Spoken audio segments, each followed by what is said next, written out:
Record button is hit. We're live. So, brief introduction here, just like all the rest. For those of you who are listening in, and if you have not heard any of these podcasts yet, if you haven't seen the movie series, I'm going to give you a brief rundown. My name is Brad Allen. I'm the creator of Crusader's Tale and this companion podcast series that we're doing with the first season that's releasing January 2024. By the time you're listening to this, that pilot episode and all the others will be out there. So thanks for being here if this is your first time, and for those of you learning, thanks for coming back. With me, I have my brother Zach on the microphone. Hey, I'm Zach. I'm pretty sure he's adopted. And we've had that debate for years with our father, and we haven't quite settled on an answer, but We look too similar, but behaviors show otherwise. And the voice is pretty similar too. That's the one thing I get a lot, even at like work and stuff. Yes, we do work together. Anyway, so I digress. We're here to talk about episode 5 and other things.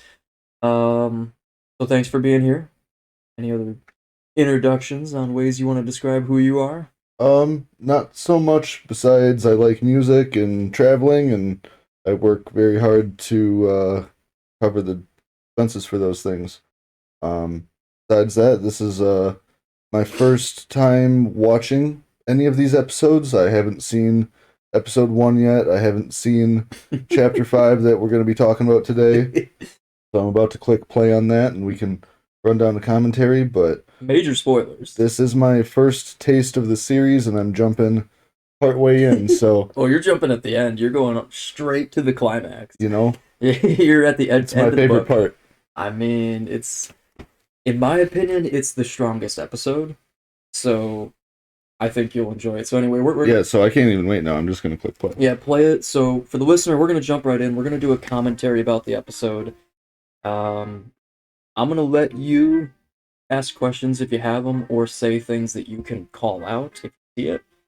I'll let you chime in a bunch, and if there's something really important, I'll call it. But Absolutely. yeah. Oh, that's a close shave. Yeah, the knife was dull though, so Oh, I don't know who would have suggested that. yeah. I mean, you were wondering about that at one point when you saw one of the sharp swords. I was initially, but now that I'm seeing it on camera, I'm like, sharpen it. You're right. You can tell it's pretty dull.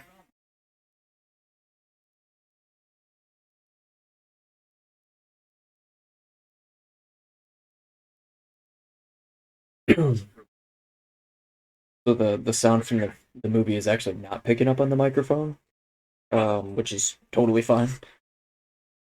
It's just straight commentary.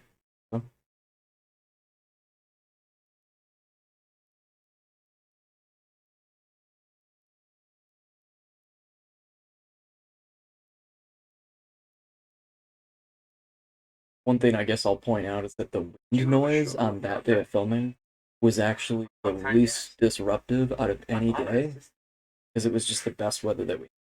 Middle of July, easy. Yeah, the words are picking up pretty clear on the mic here, and I know that can be a challenge Yeah, if you without want. a boom mic. Yeah, I just bought a boom mic after Christmas because I saved up some money for myself and then treated myself.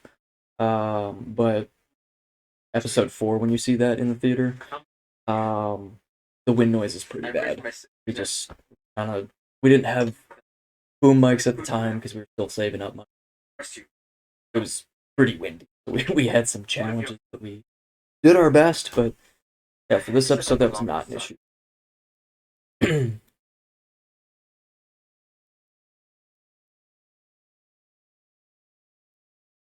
I like the music, the soundtrack you got in the background too. It sounds like you Yeah. worked with someone to Mhm. get a hold of that. So his name is Francisco, and he's a Portuguese student who studies in Austria. And yeah, he's very talented. We met online after he saw one of my films and loved it and wanted to help compose music with me.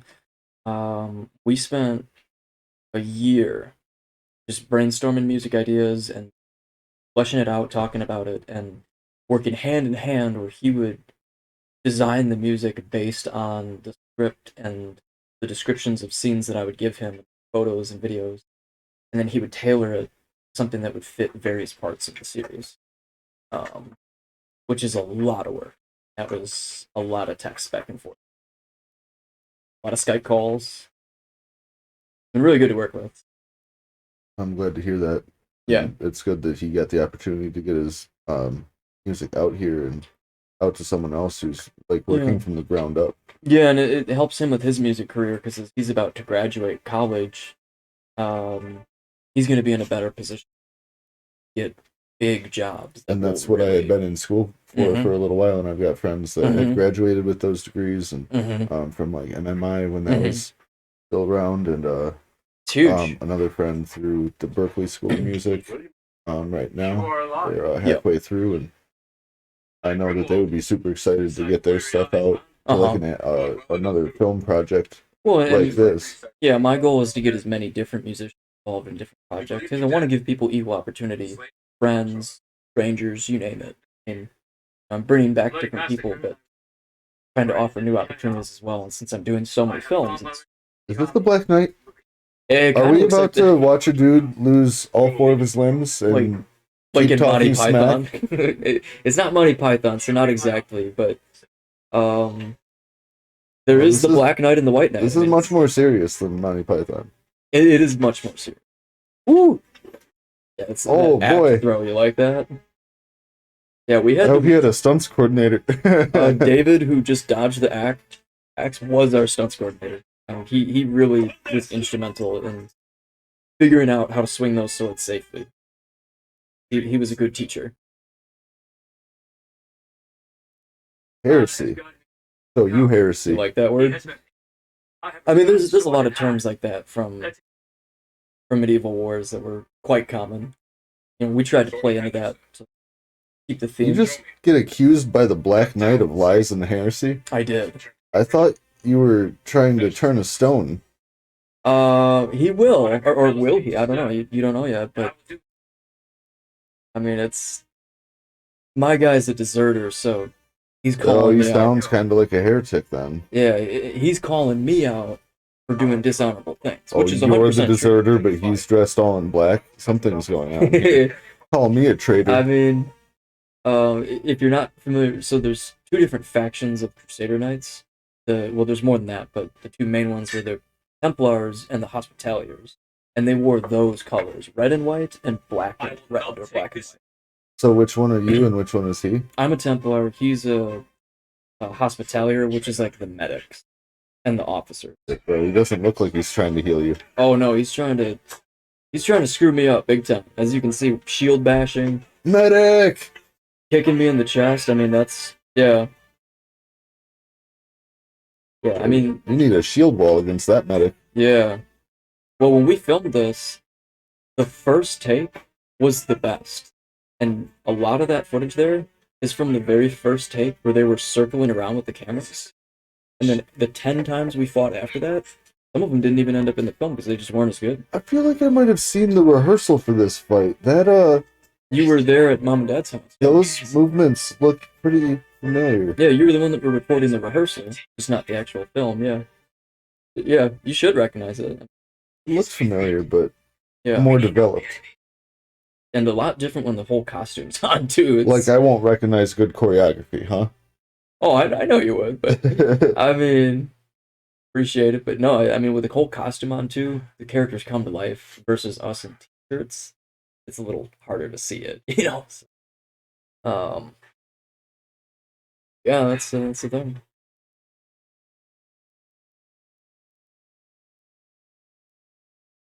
It's right here, as we're filming on set.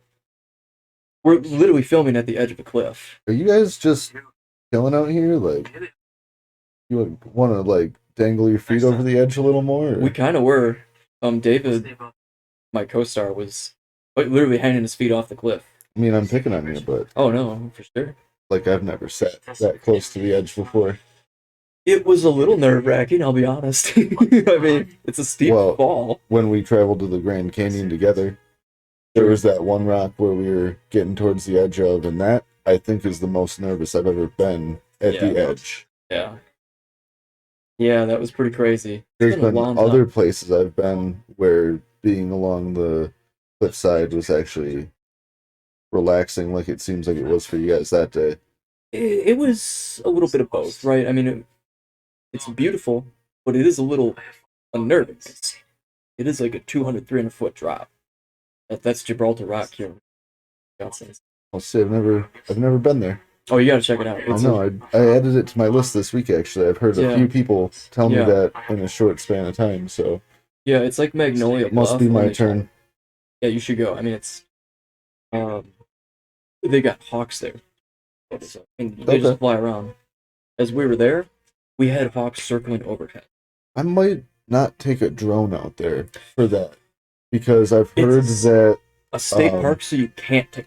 okay, so I So definitely don't do wouldn't it. then. I Don't do definitely, yeah, of course, it's it. not a county park. Okay, I'll have to look deeper into it then. But yeah, if Yeah, it's a exactly. if it's a state park, that can't be done. But drones have also Yeah, been known to be targeted by yeah. birds of prey. Mm-hmm. And if you're saying there's a lot of Mm-hmm. hawks, it's possible, I would almost say, likely that one of them would take issue with it.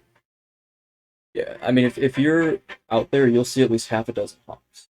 So what you're seeing right now is the credit Hey, I'm into sequence, bird watching too. I can leave the drone right? at home. Just like I mom don't and need dad. to. I don't need to be a bird that day.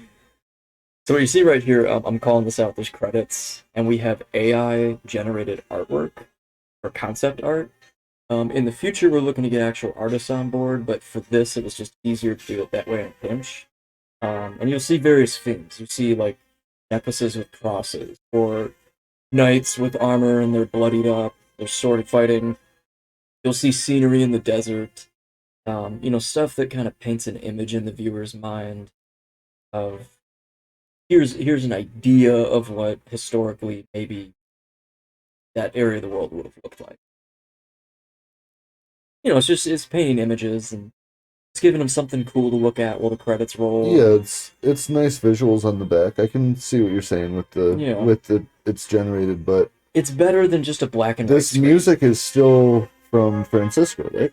Everything he did, everything from top to bottom. Theme So song.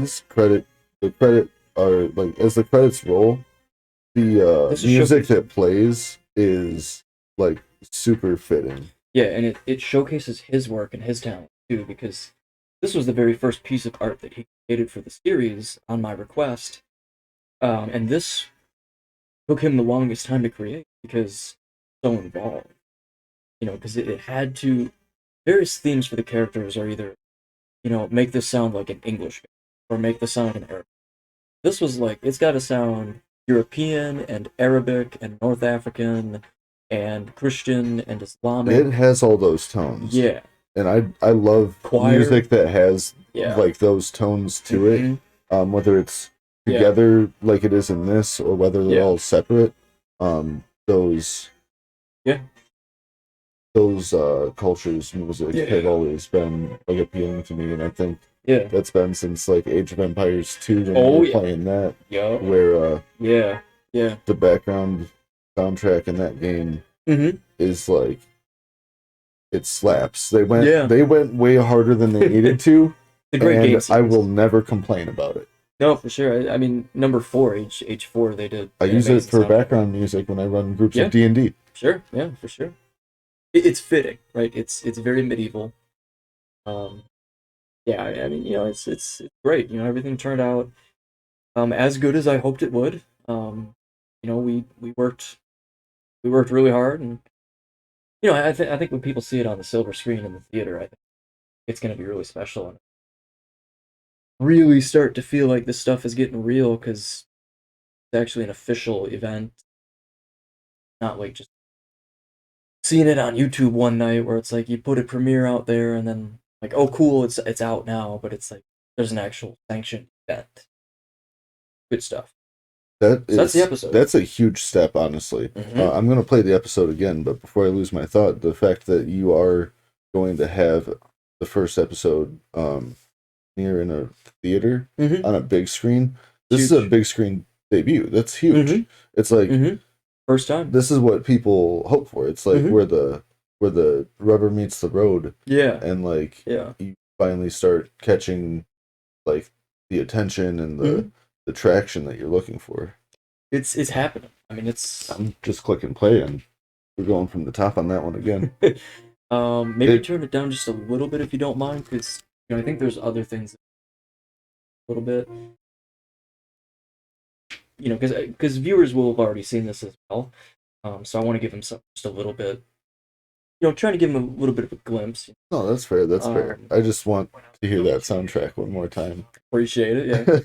Yeah. Well, Francisco is going to be posting the whole soundtrack. By the time the podcast is out, his soundtrack will definitely already be out there for a while.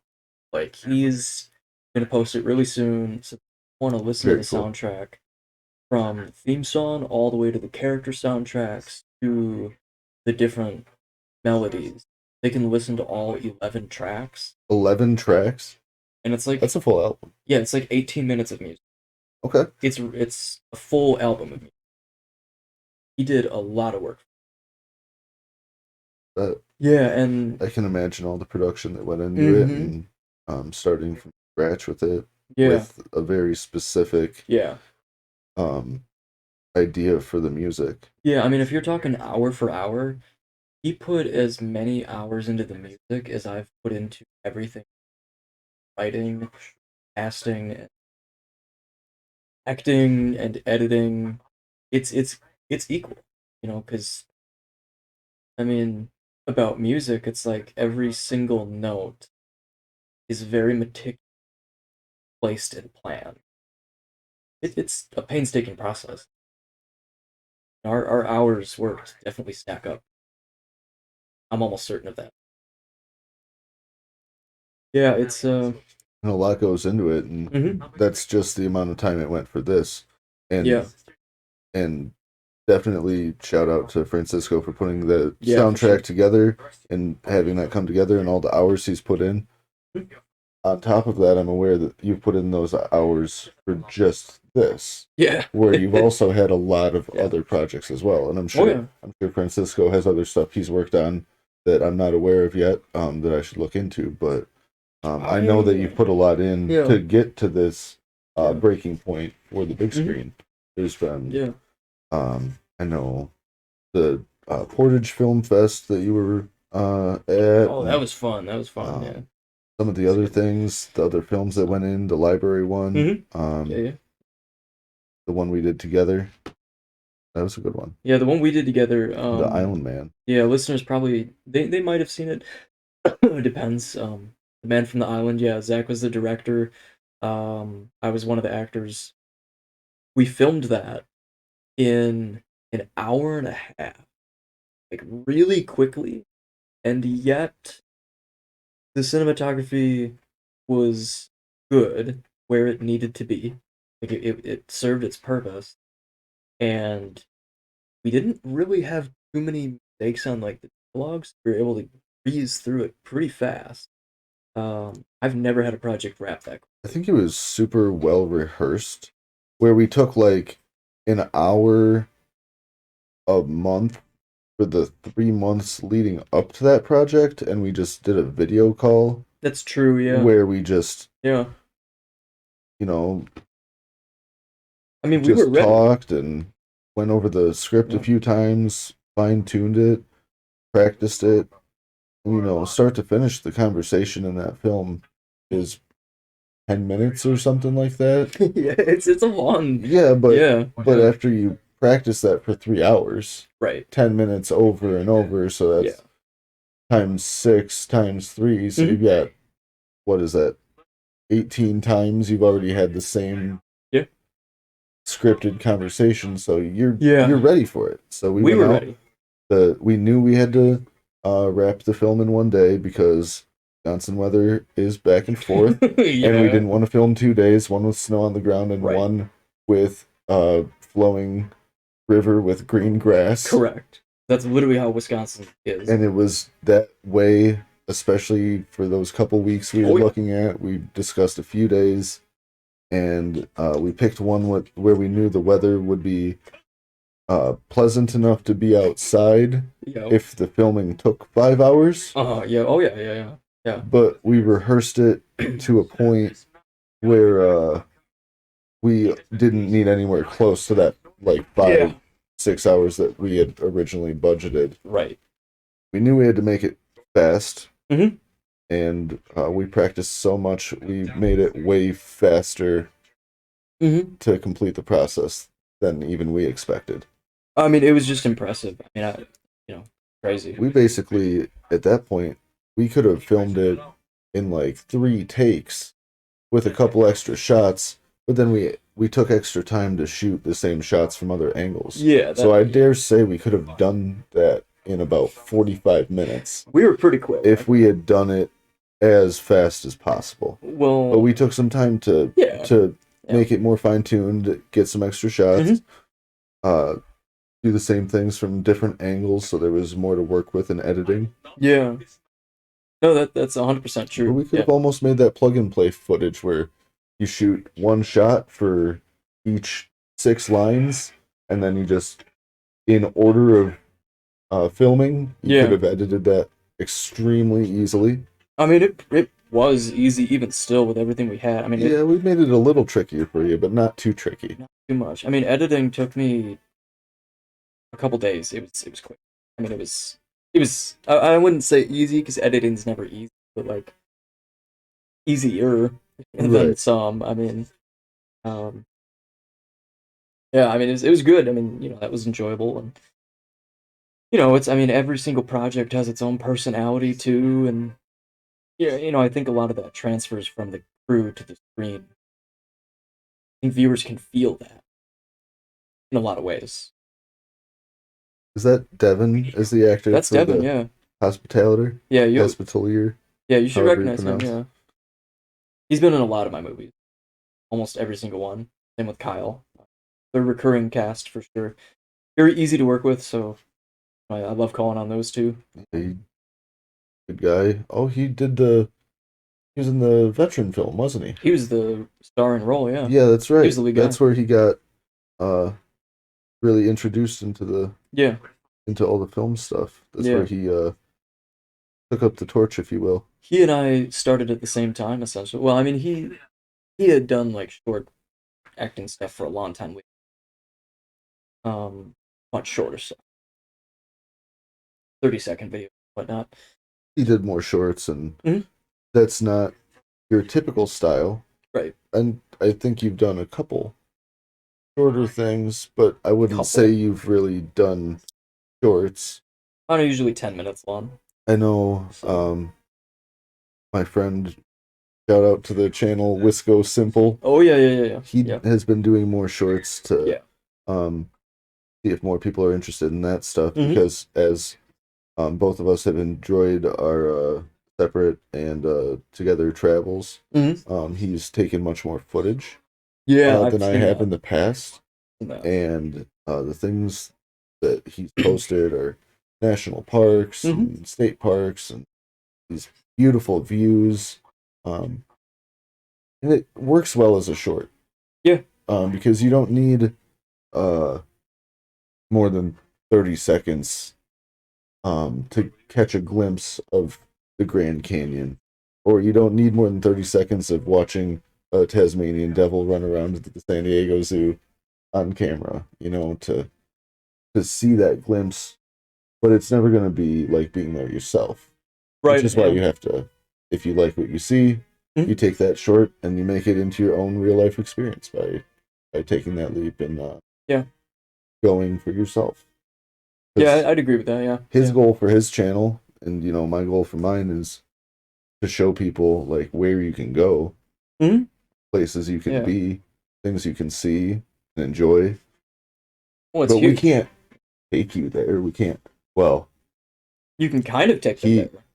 Visually. Wisco Simple is trying to put together something where he has people sign up, like almost like a travel agency, but not quite, where like an adventure advisor. Okay, sure. Yeah. So sure, in that sense, we could take you there, but that's not really off the ground yet, besides an idea. But you can also take them there through video that is like they're virtually, vicariously living through. And honestly, I think me and him both just enjoy these things ourselves to the point where we want to share them with the world, like where we've been. Yeah, for sure. But at the same time, we also vicariously enjoy when other people go and enjoy these things. Because the more people go to national parks, the more funding these parks see, um, and then also the more people that you can share these experiences with. You bump into people out and about, and Mm-hmm.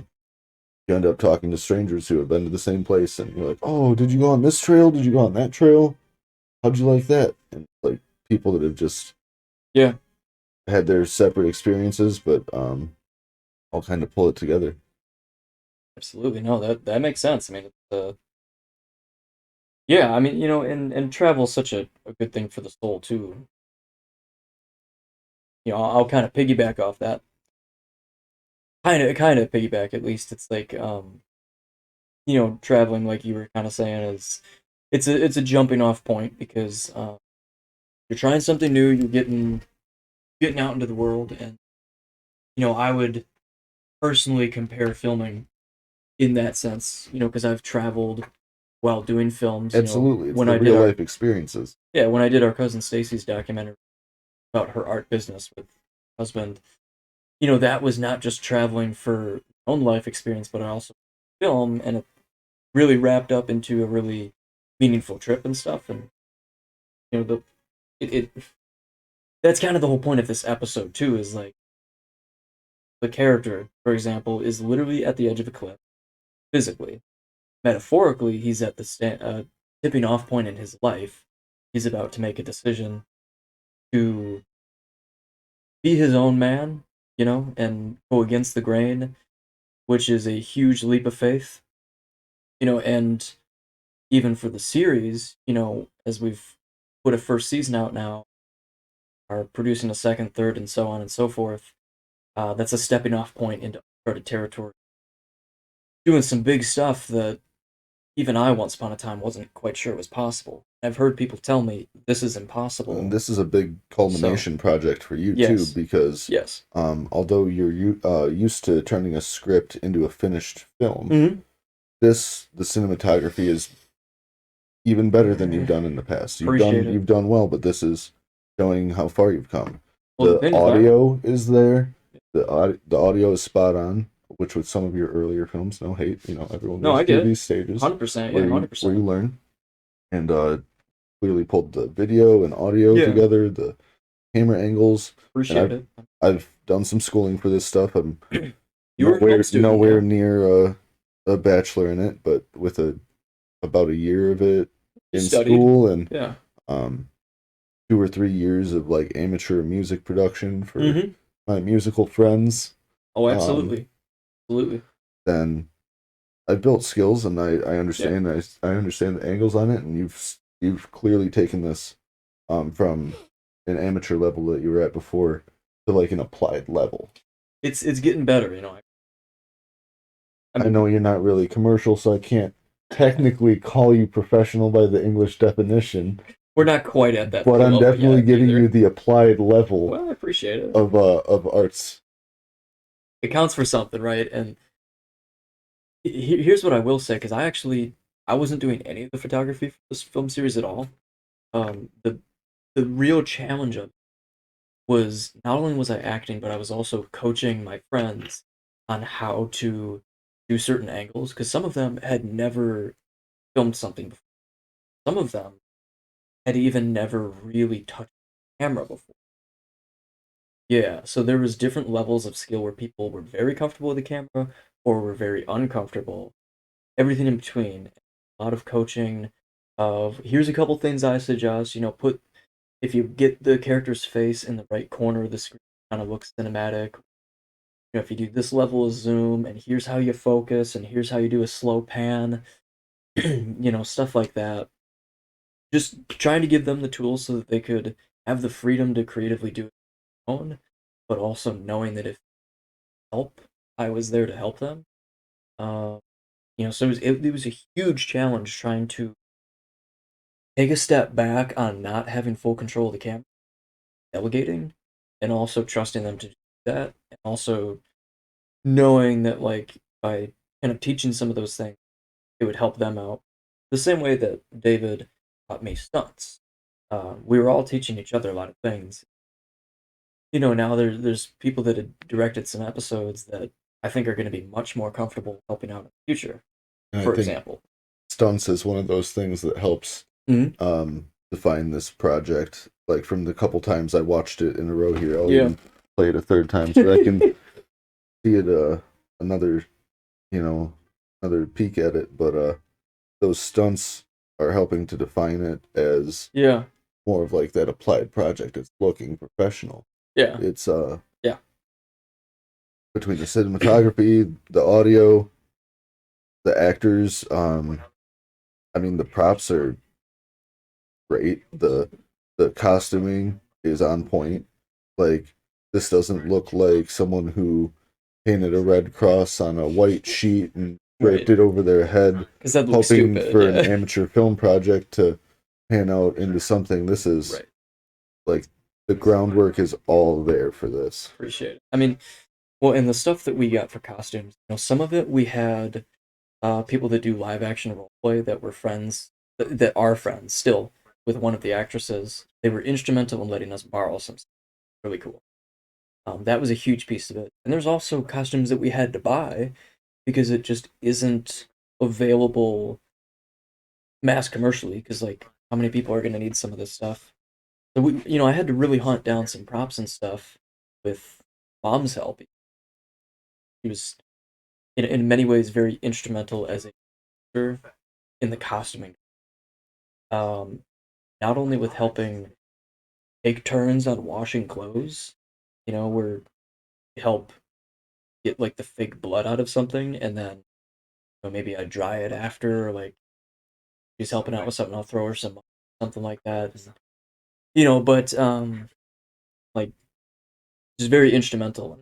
Some of these costumes we had to buy online uh, with my own money, get it, and like armor and stuff like that. You have to go through a specific set of shops. There's vendors out there that do a great job. They have people that they work with overseas who craft this for a living in other countries. Like there's a Finnish forge, Finland. I forget what the name. They craft chainmail armor, helmets, and stuff, real steel, and then they ship it overseas to America. And then the vendor takes that and then repackages it, sells So it it. is like a commercial uh production. Yeah, it's kind of like Walmart sells stuff that Walmart doesn't themselves create, but they're the middleman Right. between the they're the vendor between the customer. Right. And every creator needs a vendor They do, where like especially with this stuff. some companies won't work with other companies. I don't That's true. Yeah. I know every company has red tape, whether it's a Hmm. publishing company for a book or something like Amazon for shipping, Oh yeah. each of Yeah. these things is going to have um, ways that you have to work with them. Yeah. Yeah. For sure. For sure. And that's part of the process, and that was a big deal getting costumes, and it's going to be a big deal for future. Getting stuff that looks good, like you said, not just a fitted sheet, a painted red cross that looks sloppy. Something real, something authentic. Um, Even like with David's character, trying to create an of a Mamluk Islamic jihadist soldier at the time of the Crusades. Um, there's not a whole lot of historical examples that I could find in my research that clearly show what they wore into battle. Because a lot of the artists that we see in Western sources, they didn't really care too much what the enemy looked like. They painted what the Crusaders looked like. So there's infinite examples of what a European knight. That was easy for me to get my costume. And For David's, I had to really within any group, brainstorm. there's going to be variation. Exactly. So Yeah, I mean, there's so many different types of wear and armoring, and what we settled on was it made sense to have a helmet that had a sort of Middle Eastern look to it, and we got one that was typically worn by um, both Arabic soldiers and like soldiers in India.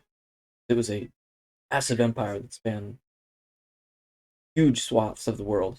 Right, That was and the Muslim they would have caliphate. been trading with each other, Yeah, they I definitely do would. believe. Yep. So for him to have that helmet as part of his costume, also the scarf is not just because it looks interesting and um, cool, but because in a hot area of the world, that's how they cover their skin up to sandstorm damage.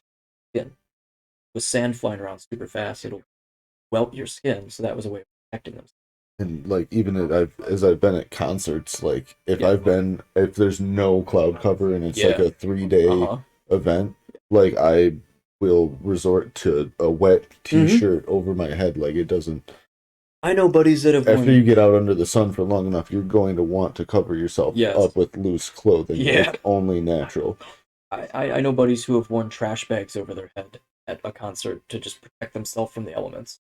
Right, and Like you got to do what you got to do. that's like the So mundane version, but yeah. cultures that live in these Hmm. parts of the world are going to have like more defined clothing, Yes. like actual knit protection And that was a from the big sun. consideration of like how to portray that in a respectful way. Because you want to make sure it looks decent, but also doesn't. Accurate, but is culturally minded. Yeah, because we're not trying to make it. We're not trying to look like we're poking fun at it. Right. And there's Or certain drawing on certain stereotypes, and rights. you're tiptoeing around these issues while making Yeah, the yeah, historically accurate costume, and it looks sure. like We try you managed to pull that together. as well as we could. I mean, could it be a little better? I would argue yes. Like But you're saying with the information you're given, you don't want yeah, to fabricate information. correct. Um, It's also historical fiction, so there is some stuff that we loosely toyed with a bit. There's some events that happen in the series. Um, there's certain things that they reference, right? There's certain battles. A big part of this episode, they're talking about King Richard the Lionheart of England. His name comes up many times, I mean, and it's about the Crusades. His name right, is gonna come up. he's a big figure in that, yeah. And where William, the main character, is saying, I want you to go to the king and tell him about what's happened here. Tell him about this honorable Saracen soldier that helped me and stuff like that. And there that kind of stuff could have happened in isolated instances, but this is fictional story. This isn't something that's based on a for sure historical text. It's straight from my brain, right? It's this didn't actually happen as far as history is aware. You know, It's a historical fiction. exactly. It's something that Yeah, seems like it could happen. yeah, Something that follows like historical exactly. data, but Yeah, similar to um, like different video games yeah, that draw on historical data for and sure.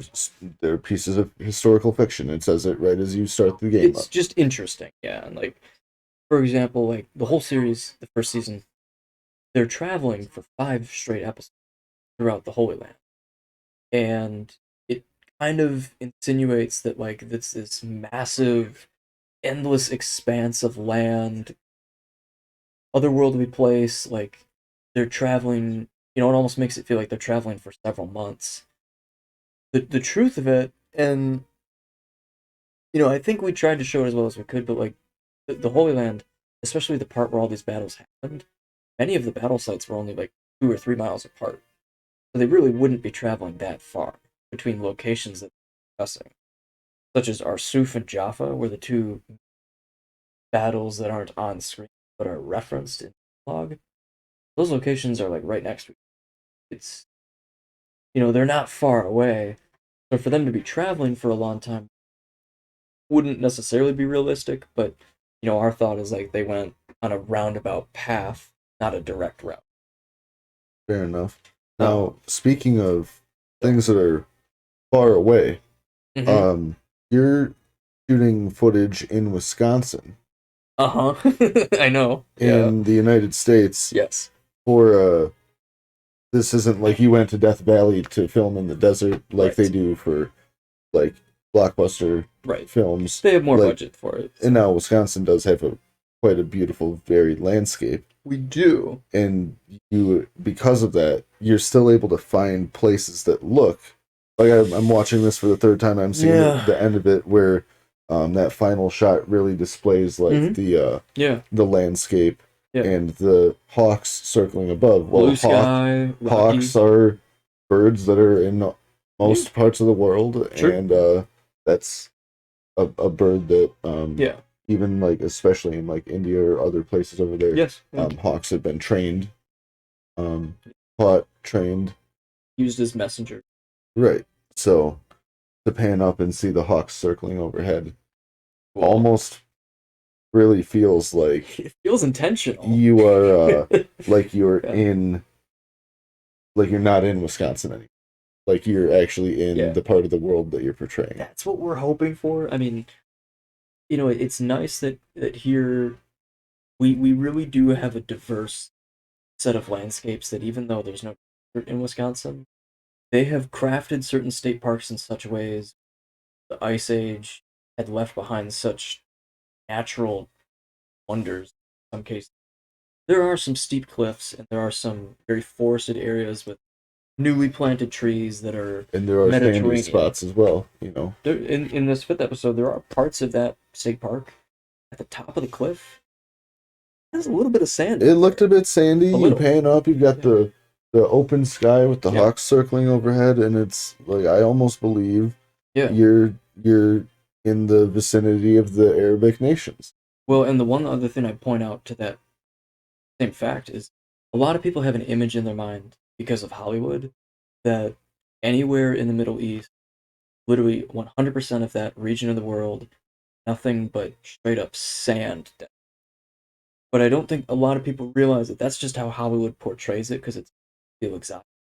The reality is that 95% of Israel, Palestine, Egypt, well, not Egypt, that's actually in the Sahara Desert, but like a lot of Arabia, it has grass, has trees, rocks. It's not just an occasional oasis. Right, it's not actually a desert the way people think. It's like a desert of Utah, where there's still grass, but it's a desert because there's little rainfall. Or there might be rivers, but like there's smaller creeks as opposed to like Rhine River. People don't realize that. The entire continent of Africa and the entire subcontinent of Arabia is not pure sand. That's what I'm getting at, yeah. There's wildlife, there's more than an occasional oasis. And it's along the Mediterranean Sea, so like you're never going to see water. Yeah, I mean, most Americans won't know that though because they've either been there or the movies they've seen it in a very specific way. It's meant to feel very otherworldly. I mean, there's definitely a lot of places there where you have to dig a well, right, to get your fresh water. But that's true. Yeah, but you still have trees in sight. You still have natural wildlife. Yeah, I mean, you know, that was part of the consideration when we mentioned though, trying to think of stuff and knowing that avid, you know, really avid historians and researchers will see it and be like, okay, this is accurate. But it's good enough that for the average viewer, it's going to communicate the story. And that's really all that matters, getting the story. If it accomplishes that, then we've done our job. I think there's a lot of room to.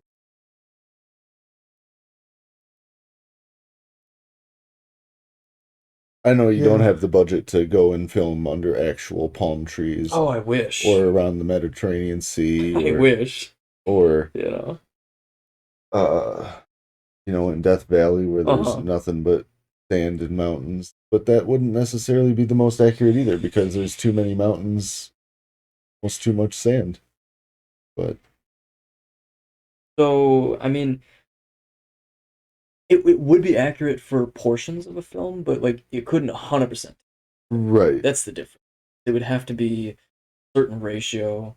You know, it's like, yeah, you know, it's and your budget doesn't allow you to travel between the few and far between places that would give you the 100% perfect visual accuracy. or just a picture perfect concept visualization. Hollywood, it maybe isn't accurate, but looks pretty. But You know, that it's. considered, I'll say it again, this is definitely an applied project I appreciate it. Yeah. where it pulled together, and it's not the white sheet with the red Right. cross on it. And we wouldn't want that. No, it wouldn't look So, right. It'd be weird. yeah. I mean, that's yeah.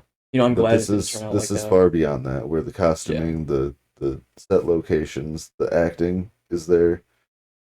The stunts have been It's fun. stepped up, Yeah. and what I saw there looked like a real fight scene from like a real movie. Appreciate it. Yeah. I mean, well, and where the series is headed too is like, people that enjoy this, they are in for a real treat for because what's left in the story in the next several seasons that we're planning for. Um, it's just gonna get crazier and crazier. Like the moral compass that they have to battle with, and dangerous situations the characters will be put in, and just the proximity to very huge names that they'll and trying to depict those historical figures in um, intriguing and accurate ways. I mean, I don't think people are fully going to expect where the story heads. There's a lot of twists and turns. Each season is very defined and unique, and as long as we can just keep managing to pull it off, I think viewers will see it and just be kind of blown away. I like I hope so. one of the things that showed depth in this is watching the two factions of Crusaders fight amongst themselves, and the one says to the other one, person two picks a fight, and when person one wins it, you've got person two saying, "It's a sin to kill a Christian." Oh yeah, why'd you pick this fight? Right. And it shows this depth of character, and the conversation after that highlights how the two have scrapped and are growing closer. Yeah, for sure. Where they're realizing they don't need to be enemies. Right, and they're already part of the same group. Like, why are you infighting on factions? Well, and by extension too, like the fact that the main character becomes really best friends with a enemy soldier. You're good. For a Mamluk and a Crusader to become like best friends, so unusual. And that's the whole point of it, making peace with people that are different from you and realizing you actually have a lot more. Am I able to mention Hollywood films in this? Sure. Okay. I mean, there's no copyright strikes or anything. Yeah, no, okay. That's good. That's good. As long as we don't play clips from the movie. It's kind of like Kingdom of Heaven, where yeah, for sure, yeah. Where you see towards the beginning of that film. Now, granted, that was two different cultures fighting. A Saracen fighting a Templar. I suspect I know which part you're referring to. Grow close where Balian meets his longtime traveling companion. Are you talking about I Took This Horse from the Sea? Yes. Yeah, that's a great scene. I love that. It's a great scene, yeah.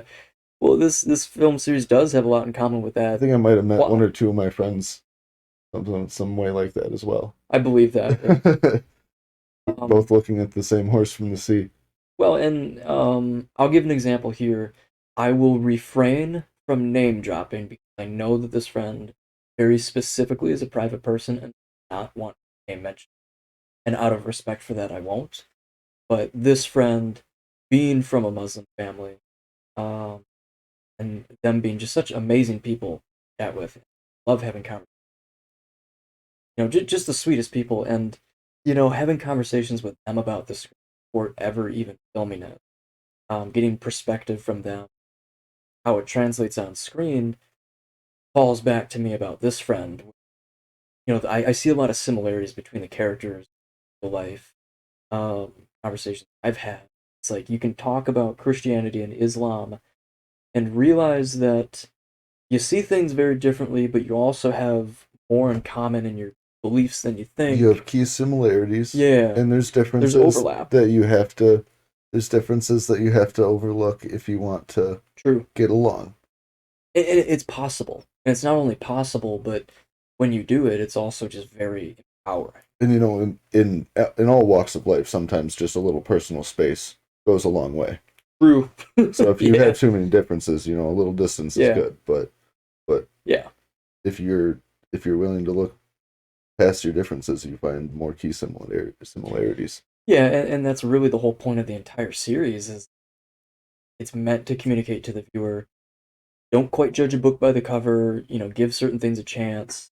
Have the courage to step outside of your comfort zone. Do something that's right, even if you're not sure it feels good. Maybe you still need to do it. If you're Yeah, conflicted, so maybe I it's know a you're good thing. talking on a philosophy level, but it just Yes. it makes me want to shout out to anyone listening. Go for a hike, find somewhere Sure. near you that's beautiful Yep. and outside, and just go for like a mile hike. Mm-hmm. And start there, and maybe someday you'll work your way up to the 3.5 mile hikes and maybe even more. But like, go see the world. Is my shout out for hiking enthusiasts or potentials. It's a very good message to put out there. I hope people get a lot from this series. This is kind of a closing thought here before I kind of like wrap us up. But like one thing that I told Mom that I hope that there are young boys and young girls as well that watch the series, take inspiration from the characters, see a role model, and then want to be like them. In the sense that like if they see an honorable man do the right thing, that those little boys would be like, I want to be that guy. Or the little girls that see the doctor in a previous episode who is strong and compassionate, able to save lives, and capable, able to defend herself, all these great qualities, that they can see that and feel like, wow, there's an example of a strong woman. I could be her. That's important. Where they find these traits and those role models that they may have seen before and are reinforced, or they may have not seen, and it exposes them to new thought patterns. Where they see that these are options, these are ways that you can be. Right. I mean, I had that experience growing up, going to the movies. By a positive example. Exactly. I mean, it's special for a kid to have that when they go see a movie. What you see portrayed in media shapes how a person is in a lot of ways, and if you grow up seeing certain things, maybe you feel like that's what you're supposed to be.